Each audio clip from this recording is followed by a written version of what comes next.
Hey everyone, welcome back to the Fit Nurse Life. In this video, we will talk about nursing in abroad. Yes, if you are a student, nurse and targeting for the abroad in nursing, ये video आपके लिए है। चाहे UK हो, USA हो, Canada हो, Australia हो, सारे इन सब के प्रोसेस बहुत कंफ्यूजिंग हैं। तो इस वीडियो में बहुत एक सिंपलेस्ट वे में इन सब का प्रोसीजर एक शॉर्ट फॉर्म में आपको समझाने की कोशिश करूंगा। पूरी वीडियो एंड तक देखिएगा। तो चलिए शुरू करते हैं। तो सबसे पहले अगर हम बात करें वाई वर्क इन अब्रॉड, तो सबसे पहला पॉइंट जो कोई भी स्टूडेंट नर्स जो अब्रॉड में काम करना चाहता है या चाहती है उसका होगा बेटर सैलरी। तो जितनी भी डिफरेंट कंट्रीज हैं जैसे कि UK, USA, Canada, Australia, New Zealand, तो जितनी ये सारी कंट्रीज हैं वो इंडिया के कंपैरिजन में काफ़ी अच्छी सैलरी ऑफर करती हैं, जो कि रेंज करती है $35,000 से लेके $1 लाख पर एनम तक।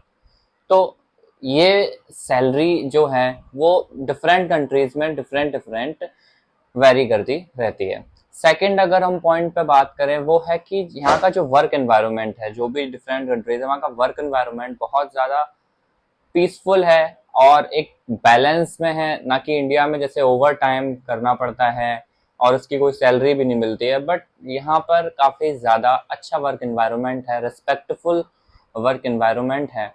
और अगर हम थर्ड पॉइंट की बात करें वो है यहाँ करियर ग्रोथ। तो यहाँ पे जो अपॉर्चुनिटी है, आप डिफरेंट स्पेशलाइजेशन या फिर मास्टर्स आप इजीली कर सकते हैं, क्योंकि यहाँ पे आपको वीक में 3 to 4 डेज वर्क करना है और इसके बाद आप फ्री हैं। अगर आप इससे ज़्यादा वर्क करते हैं तो आपको ओवर टाइम जो भी आप करेंगे उसका पे मिलता है, और वीकेंड्स पे काम करेंगे तो उसका अलग से पे मिलता है।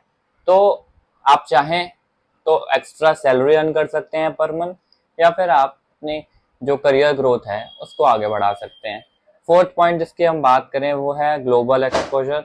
मतलब कि आप ऑब्वियस सी बात है, अगर किसी आप कंट्री में काम कर रहे हैं तो आपको डिफरेंट डिफरेंट टाइप के लोग मिलेंगे, डिफरेंट हेल्थ केयर सिस्टम जो है वहाँ पे आपको उसका एक्सपोजर मिलेगा। तो आपकी जो लर्निंग है वो इम्प्रूव होगी डे बाई डे, और आप एक्स्ट्रा जो करियर ग्रोथ है उसको फुलफिल कर सकते हैं। फिफ्थ पॉइंट अगर हम बात करें वो है यहाँ का लाइफ स्टाइल। तो इंडिया का जो लाइफ स्टाइल है नर्सेस का या फिर एक नॉर्मल इंसान का, उससे बहुत ज़्यादा अच्छा है। जो लाइफ एक्सपेंसेस हैं, लाइफ स्टाइल है, चाहे वो घर हो या फिर कार हो या फिर एक लिविंग स्टैंडर्ड हो, वो सारी चीज़ें इम्प्रूव होंगी वहाँ पे आपकी, है ना। नेक्स्ट पॉइंट जिसकी हम बात करें वो एलिजिबिलिटी क्या क्या है। तो सबसे पहला पॉइंट जो एजुकेशन जो डिफरेंट कंट्रीज मांगती हैं वो सबसे पहला है कि बीएससी नर्सिंग या फिर जीएनएम स्टूडेंट कंप्लीट करी होनी चाहिए। जो मोस्टली कंट्री है वो प्रेफर बीएससी नर्सिंग को ज़्यादा करती हैं, बट जीएनएम भी कुछ कंट्रीज रिक्रूट करती हैं। एंड नेक्स्ट पॉइंट जिसकी हम बात करें वो लैंग्वेज। ये सबसे इम्पॉर्टेंट चीज़ है जो कि सारी कंट्रीज को चाहिए होता है, क्योंकि ऑब्वियसली बात है इंडिया से कोई भी अब्रॉड जा रहा है तो लैंग्वेज में चेंज आता है। तो उसके लिए टेस्ट होते हैं ओईटी एंड आईएलटीएस। ओईटी की जो फुल फॉर्म होती है वो होती है occupation English test, and IELTS की जो फुल फॉर्म होती है वो होती है इंटरनेशनल इंग्लिश एलिजिबिलिटी टेस्ट। तो ये दो ऐसे एग्ज़ाम हैं जो इंग्लिश की प्रोफिशिएंसी और जो कि 3 चीज़ों में होती है, लिसनिंग, राइटिंग एंड स्पीकिंग। इन तीनों चीज़ों के बेसिस पे आपको एक ये टेस्ट देना पड़ता है जो डिफरेंट कंट्री एक्सेप्ट करती हैं। उसके बाद ही आप किसी भी कंट्री में वर्क कर सकते हैं। और जो कुछ कंट्रीज़ हैं जो जिनकी लैंग्वेज आपको सीखनी भी पड़ सकती है, जैसे कि जर्मनी हो गई, फ्रेंच हो गई, ये सारी कंट्रीज अपना खुद की लैंग्वेज प्रोफिशिएंसी टेस्ट भी कराते हैं। तो नेक्स्ट अगर हम बात करें कि जो आईएलटीएस है वो कौन कौन सी कंट्री एक्सेप्ट करती है ना ओईटी, तो ये दोनों ही ऐसे एग्जाम हैं जो बहुत ब्रॉड लेवल पर फॉरेन कंट्रीज में एक्सेप्ट किए जाते हैं। जैसे कि जो आईएलटीएस है वो यूके, न्यूजीलैंड, यूएसए, इन सारी कंट्रीज में एक्सेप्टेबल। एंड जो ओईटी है वो एग्ज़ाम यूएसए हो गया, दुबई हो गया, आयरलैंड हो गया, ये सारी कंट्रीज में एक्सेप्टेबल है। तो अगर हम थर्ड पॉइंट की बात करें कि रजिस्टर्ड नर्स जो एक नंबर डिफरेंट कंट्रीज़ में भी, अगर किसी दूसरी कंट्री से आप और किसी कंट्री में जा रहे हैं या आप इंडिया से जा रहे हैं तो आप आईएनसी से अप्रूवल आपका होना चाहिए, और आपका एक रजिस्टर्ड नर्स नंबर होता है जो कि प्रोफेशनली रजिस्ट्रेशन होता है, वो आपके पास होना चाहिए। और फोर्थ अगर हम बात करें, कुछ कंट्रीज जो अपना लाइसेंसिंग एग्ज़ाम खुद कराती हैं, तो आप वो क्वालिफाई करके जा सकते हैं।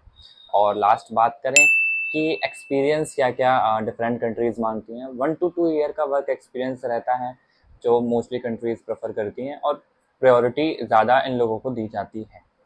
तो इन शॉर्ट अगर आपको मैं सारी कंट्रीज़ का पाथवे बताऊं तो बहुत वीडियो जो है लंबा हो जाएगा। मैं मेजरली 2 कंट्रीज़ का आपको पाथवे एक शॉर्ट वे में बता देता हूं। अगर आपको डिटेल में वीडियो चाहिए तो आप कमेंट करना, आपको जिस भी कंट्री का डिटेल में वीडियो चाहिए, फुल प्रोसीजर मैं आपको एक्सप्लेन कर दूंगा।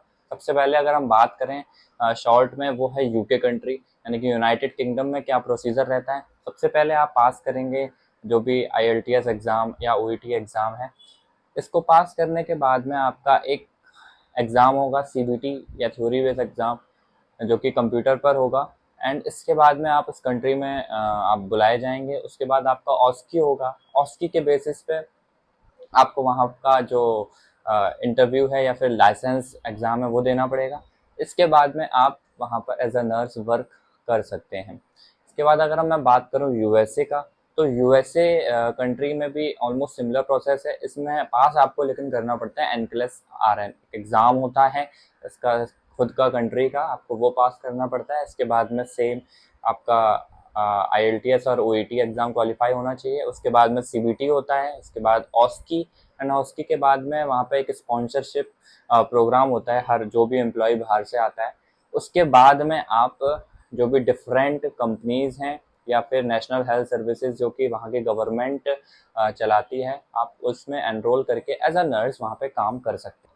तो नेक्स्ट कॉस्ट और ड्यूरेशन की अगर हम बात करें, जो कॉस्ट जितने सारे एग्ज़ाम हैं इनकी थोड़ी एक्सपेंसिव होती है। तो जैसे कि बात करें IELTS और OET, जो कि 15,000 से लेके 20,000 पर अटैम्प्ट तक होता है, और ये 2 ईयर तक वैलिड होता है। अगर आपने एग्ज़ाम क्वालिफाई कर लिया तो ये 2 ईयर तक अटैम्प्ट होता है। आप 2 ईयर तक किसी भी कंट्री में अप्लाई कर सकते हैं और आप वहाँ पर नर्सिंग का जॉब कर सकते हैं। नेक्स्ट, कोचिंग अगर आप कोई भी कर रहे हैं तो वो 10,000 से लेके 40,000 तक वेरी करती हैं। और एग्ज़ाम जैसे कि NCLEX मैंने बताया था जो कि USA में एक्सेप्टेड है, वो 25,000 से 30,000 तक फीस इसकी है। CBT जो कि UK में होता है वो 12,000 अप्रॉक्स, एंड ऑस्की होता है 80,000 टू लेके 1 लाख तक। तो ये सारी एग्ज़ाम की फ़ीस थोड़ी सी हाई है। और डॉक्यूमेंटेशन, पॉलिसी क्लियरेंस और मेडिकल वीज़ा, ये सारा मिला के 50,000 टू 1 लाख। तो टाइम ड्यूरेशन क्या रहता है, यूके में आपको ऑलमोस्ट 8 to 12 मंथ का टाइम लग जाएगा। USA में 1.5 to 2 ईयर्स तक का, कनाडा में 1 to 1.5 ईयर्स तक का, एंड ऑस्ट्रेलिया में 1 ईयर अप्रॉक्स। ठीक है, तो ये सारी चीज़ें इतने सारे प्रोसीजर से आपको गुजरना पड़ता है। एक ब्रीफ शॉर्ट वे में मैंने आपको बता दिया है। अगर आप एक डिटेल में वीडियो चाहते हैं किसी भी स्पेसिफिक कंट्री का या उसके एग्ज़ाम फीस, एग्ज़ाम प्रोसीजर, तो आप कमेंट करिएगा, मैं उस पर वीडियो बनाने की पूरी कोशिश करूँ। मैं अगर बात करूँ कि मैं टिप्स क्या देना चाहूँगा जो भी स्टूडेंट अब्रॉड का एम कर रहे हैं, तो सबसे पहली बात कि आपको लास्ट ईयर में ही प्रिपेयर करना स्टार्ट कर देना है। अगर आप फॉरेन के लिए या अब्रॉड के लिए आपको परस्यू करना है। एंड नेक्स्ट अगर बात करें, एटलीस्ट 1 ईयर का क्लिनिकल एक्सपीरियंस होगा तो आपको ज़्यादा प्रायोरिटी मिलेगी और आपको जॉब मिलने के जो चांसेस हैं, ऑब्वियसली बात है कि ज़्यादा हो जाएंगे। नेक्स्ट अगर बात करें, काफ़ी सारी फेक वेबसाइट्स हैं, फेक एजेंट्स हैं जो आपको इलीगल तरीके से शायद इमिग्रेट करा दें डिफरेंट कंट्री में, हो सकता है टूरिस्ट वीज़ा पे, और आपको इस चीज़ की जानकारी नहीं है। तो ये सारी चीज़ों को अवॉइड करना है। और नेक्स्ट अगर बात करें, आपके जो भी डॉक्यूमेंट्स हैं वो सारे रेडी होने चाहिए। रजिस्टर नर्स नंबर हो गया, आपका एक्सपीरियंस है तो एक्सपीरियंस सर्टिफिकेट हो गया, ये सारी चीज़ें आपकी रेडी होनी चाहिए। और ये थोड़ा लॉन्ग प्रोसेस है, इसमें आपको पेशेंस रखना होगा। और एट लास्ट आपकी सैलरी और वहाँ का जो लाइफस्टाइल है आपको सेटिस्फाई करेगा, और जो वहाँ का वर्क बैलेंस है इंडिया के कंपैरिजन में बहुत अच्छा है। सो अगर आपको वीडियो अच्छा लगा हो तो लाइक कीजिएगा और सब्सक्राइब टू माय चैनल। तो अगर आपको नेक्स्ट वीडियो किसी इसी रिलेटेड, अब्रॉड नर्सिंग से रिलेटेड चाहिए, या फिर IELTS क्या होता है, OET क्या होता है, अगर इन ब्रीफ आपको जानना है तो please put the comment in comment section. Hope so आपको वीडियो पसंद आया होगा। Bye bye.